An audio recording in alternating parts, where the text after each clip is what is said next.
As you have read from the title itself, and from whenever I've started making anime videos, whether my journey started through the alpha premiere or if it's through Animaniac, my official channel where you're watching this video, or before when it was called Animax as well. I've been uh, always about anime, and I've my favorite genre has been rom-com harem, especially since teenage life. So I've been really fascinated with rom-com harem animes, and I think that kind of stopped when I was in relationship and COVID happened, and then a lot of things happened when I didn't like watching romance that much. I switched to thrillers, action, comedy. Sometimes a little bit of romance in between. The story is okay, but I'm not too much watching rom-com, especially rom-com animes, because first of all it was getting generic, and second of all I had lost interest in watching those rom-com animes. But recently there has been a surge, and like more rom-com animes are coming out, and harem with the harem element to it. And there are certain animes in particular that I am really interested in talking about. So I wanted to talk about this, and I wanted to talk about like the ones that I watched. This includes the ones that I liked, plus the ones that are in dub, because I don't like watching sub unless it's a really good anime recommendation, or I watched some random clip and I just got fascinated with the anime, or I just want to complete an anime which is pending, like they have released the second season but it's only in sub, so I'll just watch it just to know the story of it. But usually I like to take my pleasure time watching the anime in dub, especially when it's full release. But sometimes if the anime is good, I just watch each episode a week to really get a grasp of it. And the animes that I'm currently watching this time are mostly these rom-com animes, and one of the animes is a teacher anime. So I'm gonna talk about that teacher anime in a bit, late, like not in a bit, next video or probably later. So rom-com animes, I've been watching You and I Are Polar Opposite. You Can't Be in a Rom-Com with Your Childhood Friends, and Tune In for the Midnight Heart. And I think these animes are really good. Not the best, not precise. Okay, don't take dating advice from an anime. Okay, let's be real about it. But You and I Are Polar Opposite is a monogamous relationship of two people go in like were polar opposite, or like have polar opposite personalities, whether off school, on school, whether it comes to studies and stuff like that. They're completely polar opposite, and this is a pretty interesting and exciting anime, but it's not harem. So my point being, my whole title being harem, is the rom-com anime is back with harem, is that the two harem animes You Can't Be in a Rom-Com with Your Childhood Friends is kind of reminds me of my teen romantic comedy kind of, but not exactly. I think Tune in into the Midnight Heart is kind of like my teen romantic comedy, where it doesn't exactly search for love, but he gets involved in this with these girls. And I think it's, as its rating suggests, 7.26. It is pretty decent, pretty good, and I would say I enjoy it. It's to give you a very brief and very subtle intro of this anime. Tuning into the Midnight Hearts is basically an anime where a guy, he was rich, he had a lot of money to spare, and he used to tune in. But despite his richness, he felt pretty lonely at home. So before sleeping, he used to tune into this VTuber slash voice tuber or whatever. Like they just talk with the voice, some kind of radio host and something, right? And he used to listen to this particular girl, and he like doesn't remember, like she does, obviously she's anonymous, but he doesn't remember her too well. She gives her few stuff like information, and it's not shown in the anime like little part of Apollo, the VTuber or the host of the show, Apollo. Little is revealed in every episode of how much he remembers from his past when he recollects memories.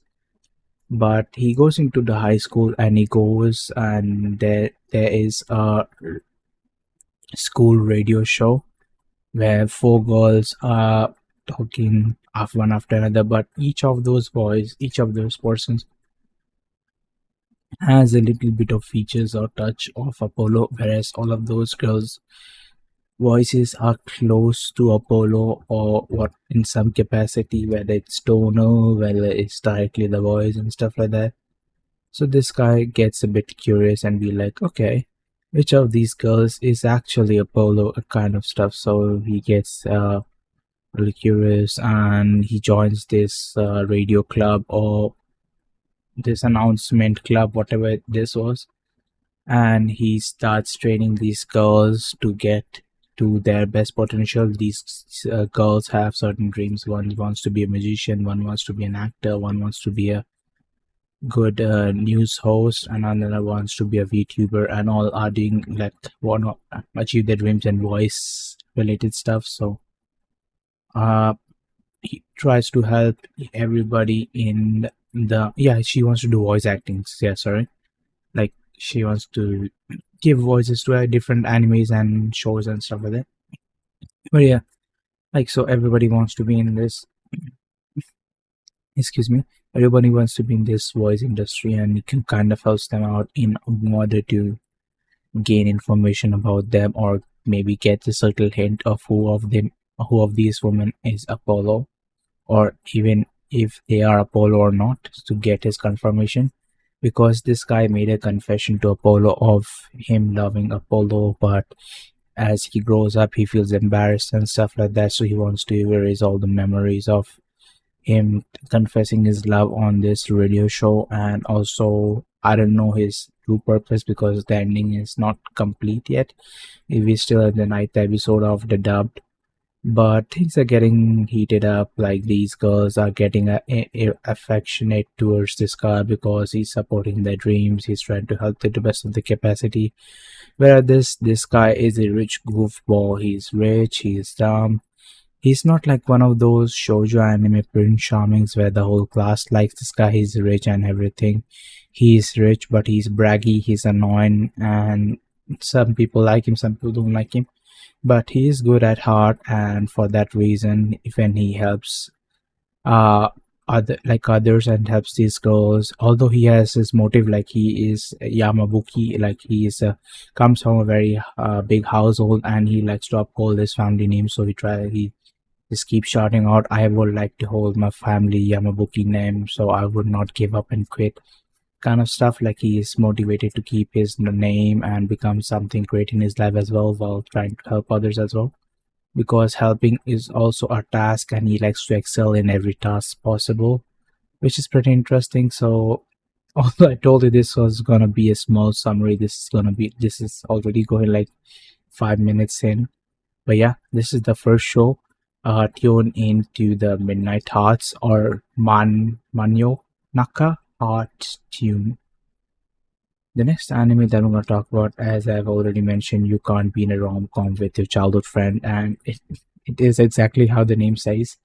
This guy is obsessed with rom-coms and he wants to be in a especially rom-com with childhood friends, and he wants like, maybe it was possible for me because he was surrounded by girls, and with each episode, like with at least like progression in the story, it reveals of each childhood friend from his past. First two were already known, which were already in the plot itself. Then this third girl comes in, then the fourth girl comes in, and we're also 9 episodes into this anime, so there's not conclusion. But I hope so. They will have conclusion in this season, or probably they'll push it the next season. Who knows?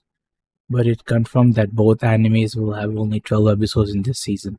So he's in this delusion that he might be falling in love with his childhood friend, and he does eventually like these girls, at least two of them, the first two childhood friends, but he's not too sure of his feelings because one is oblivious and one is cold.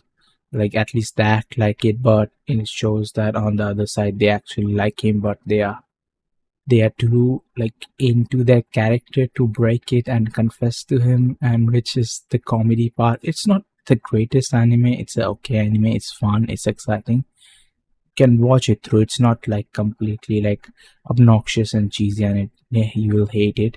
At least if you're a rom-com lover, you'll find it interesting and funny. It's not like at the same level of comedy as what's it called, the make the like loser heroines surrounded by loser heroines or something, the anime that was that. But it is definitely um interesting, uh exciting, and fun anime. Like it gives you chuckles and giggles, and it gives you throwback to the times if you really liked high school romance animes when you were in high school itself. Like me growing up as a high schooler watching romance school animes, it gives me nostalgia. It's give me the flashbacks of my high school life as well. Plus give a good memory of watching chill high school romance animes, because like obviously there were animes that were a little bit risky. I think there were what's it I don't know exactly what it was called. I think it was called Ichi, right?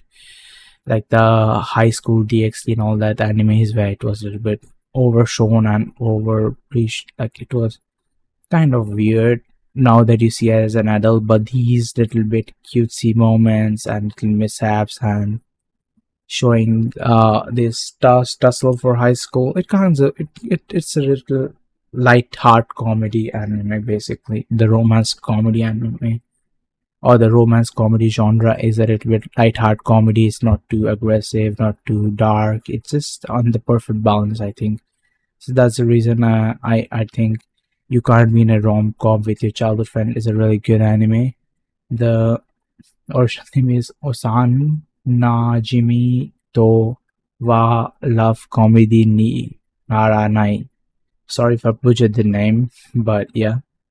The third anime is not exactly a harem, but as I said, it's a really good fun anime, and it's rated 8, so it's really good. It has these cutesy lovey-dovey moments, cutesy uh moments where you misunderstand, you try to fix it, and it's like showing that garu or gal kind of girls, which are like shown as super interactive or super, I would say, like progressive kind of girls, are actually also the shy when it comes to relationships and stuff like that. Because it might be their first relationship, it shows the two people meeting and their first relationship, how they interact, how they try to cope with each other's limitations. And it's funny, little misunderstanding, little bit confession of love and all this stuff. So it's pretty interesting, exciting anime, and fun anime to watch because it's a romance comedy again. So that's all for today's video. Hope you like this video, found this interesting. If so, press the subscribe button for more such videos. Press the like button if you enjoyed this video, and share it with your friends who like anime. Probably back with face cam videos sooner or later, but that's that. Take care, stay safe, and peace out.